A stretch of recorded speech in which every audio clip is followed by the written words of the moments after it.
Hi, welcome to Vijay's info. இன்றைக்கி நம்ம நெல்லிக்காய் வச்சு ஒரு கேண்டி செய்வோம்.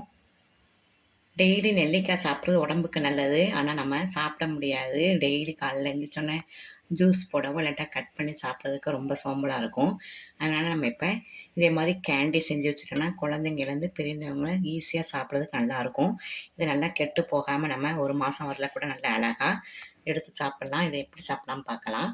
இப்போ நம்ம இதை நெல்லிக்காவை நல்லா தண்ணியில் நல்லா அலசி துணி வச்சு நல்லா தொடச்சி வச்சுருக்கேன். ஈரமே இல்லாமல் தொடச்சி வச்சுருக்கேன். இதை நம்ம இப்போ ஒரு இட்லி பாத்திரத்தில் வச்சு வேக வச்சுக்கலாம். ஒரு 5 நிமிஷம் வேக வச்சு எடுத்துக்கலாம். ஒரு இட்லி பாத்திரம் வச்சுருக்கேன். இதில் நம்ம இந்த நெல்லிக்காயெல்லாம் போட்டுடலாம். நல்லா சீசன் இருக்கிற டைமில் இப்படி வாங்கிட்டிங்கன்னா நல்ல ஒரு மாதம் கூட கெடாது. நல்ல மிட்டாய் மாதிரி சூப்பராக சாப்பிட்லாம். பிள்ளைங்களும் நல்லா விரும்பி சாப்பிடுவாங்க. நல்லா டேஸ்ட்டாக இருக்கும். இதை நம்ம இப்போ ஒரு 5 நிமிஷம் அல்லது 10 நிமிஷம், பெரிய நெல்லிக்காய் இருக்கிறதுனால ஒரு 7-8 நிமிஷம் வேக வச்சு எடுத்துக்கலாம்.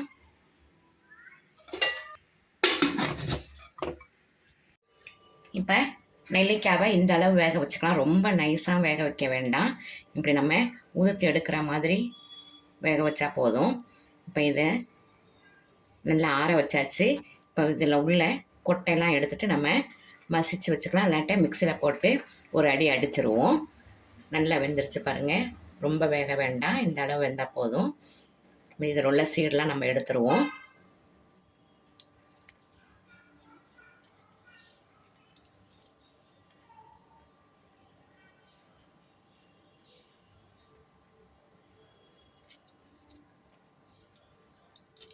இப்போ நம்ம இதை மிக்சியில் போட்டு ஒரு அடி அடிக்கலாம். இல்லாட்ட கையால் கூட நீங்கள் மசிக்க முடிஞ்சால் மசிச்சுக்குங்க.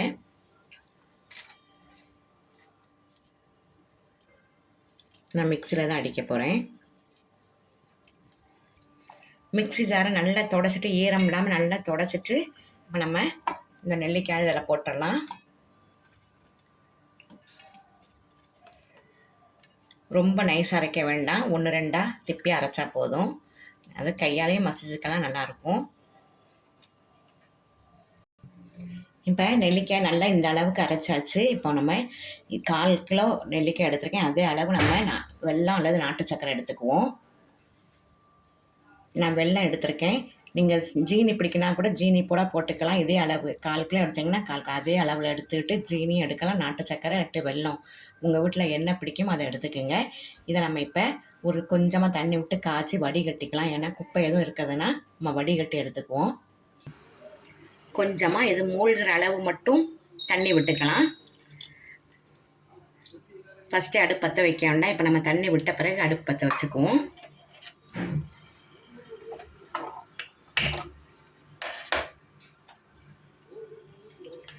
வெல்லம் கரைஞ்சா போதும். கரைஞ்சா விட நம்ம வடிகட்டி எடுத்துக்கலாம். இப்போ நம்ம பாகு காய்ச்சி நல்லா ஆற வச்சுருக்கோம். இதை விட்டுடலாம்.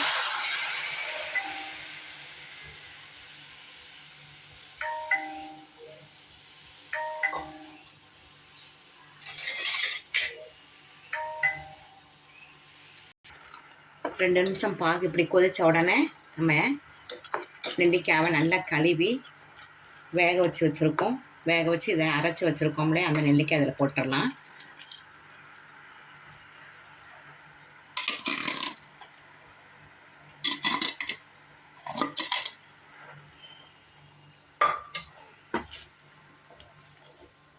நெல்லிக்காய் ரொம்ப நல்லது உடம்புக்கு. நல்ல நாட்டு சர்க்கரையாக வெள்ளத்தை போட்டு நம்ம கேண்டி செஞ்சு வச்சுக்கிட்டோம்னா டெய்லி சாப்பிட்லாம். பெரியவங்கலேருந்து சின்னவங்க வரையில் எல்லாருமே நல்லா சாப்பிட்லாம். நல்லா டேஸ்ட்டாக இருக்கும். இதை நல்லா ஃப்ரிட்ஜில் நல்லா ஸ்டோர் பண்ணி வச்சுக்கிட்டிங்கன்னா 3 மாதம் கூட கிடையாது. அப்படி நல்லா கொஞ்சம் நல்ல பச்சை வாடை எல்லாம் போயாச்சு, வெந்துருச்சு. நல்லா இன்னும் கொஞ்சம் ஈரப்பதம் எதுவும் இருந்தாலும் நல்லா வேகட்டும்.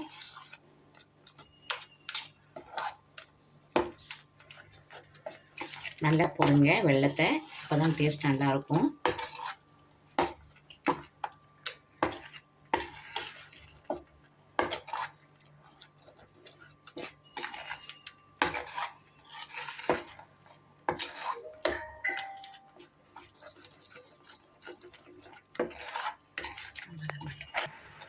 இந்த ஸ்டேஜில் நம்ம ஒரு பிஞ்சு உப்பு சேர்த்துக்கலாம்.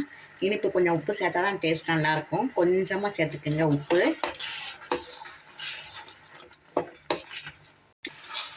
இப்போ நான் ஒரு 5 நிமிஷம் நல்லா கிளறிட்டோம். இப்போ இஞ்சி சாறு எடுத்து வச்சுருக்கேன் கொஞ்சமாக, ஒரு பீஸு நல்லா அரைச்சி தண்ணியாக அரைச்சி எடுத்து வச்சுருக்கேன், அதையும் விட்டுறலாம்.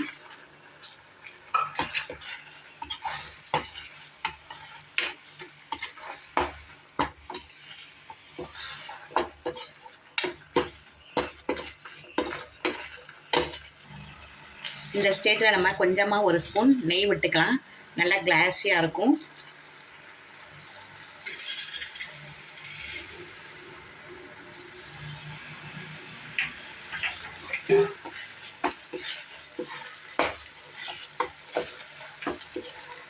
பாருங்கள், நல்ல அல்வா பதத்துக்கு வந்துருச்சு.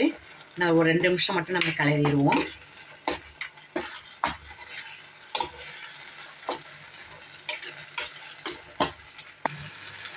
இப்போ நம்ம ஒரு அரை மூடி லெமன் பிழிஞ்சு வச்சுருக்கேன், நல்லா சாறு எடுத்து வச்சுருக்கேன். கொஞ்சமாக விட்டால் போதும். சின்ன பழம்னா 1 போடுங்க, பெரிய பழம்னா அரை மூடி போட்டால் போதும். நான் அரை மூடி மட்டும் எடுத்து வச்சுருக்கேன், அதை விட்டுறலாம்.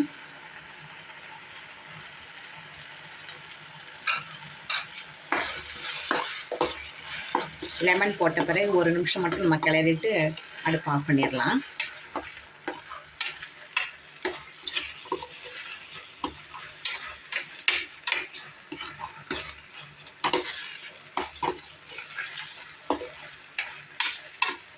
இவ்வளோதான், நல்ல சுவையான நெல்லிக்காய் கேண்டி ரெடி ஆயிடுச்சு. இதை நம்ம இப்போ ஒரு தட்டில் கொட்டி நல்லா ஒரு 10 நிமிஷம் ஆற வச்சுட்டு நம்ம சாக்லேட் மோடில் எடுத்து வைக்கலாம். நெல்லிக்காய் கேண்டி நல்லா ரெடி ஆயிடுச்சு பாருங்கள். இதை நம்ம அப்படியே ஒரு 10 நிமிஷம் நல்லா ஆற வச்சுருவோம். ஆற வச்சுட்டு சாக்லேட் மோடில் போட்டு ஃப்ரிட்ஜில் வச்சுருவோம். ஃப்ரிட்ஜில் வச்சு ஒரு அரை மணி நேரம் கழித்து எடுத்தோம்னா நல்லா கேண்டி நெல்லிக்காய் கேண்டி ரெடி ஆயிடுச்சு. இது கொஞ்சம் நாள் அப்படியே 10 நிமிஷம் ஆறட்டும். பாருங்கள், நல்லா நம்ம சாக்லேட் இதில் மோல்டில் வச்சது சூப்பராக ரெடி ஆயிடுச்சு. நெல்லிக்காய் கேண்டி.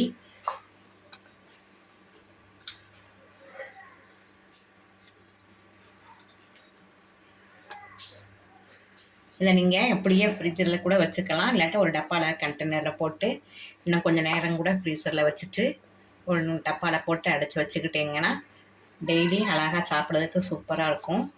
நல்ல டேஸ்ட்டும் நல்லாயிருக்கும். இது ஒரு நெல்லிக்காய் சாப்பிட்டோன்னா ஒரு ஆப்பிள் சாப்பிட்ட மாதிரி நல்ல சத்தானது.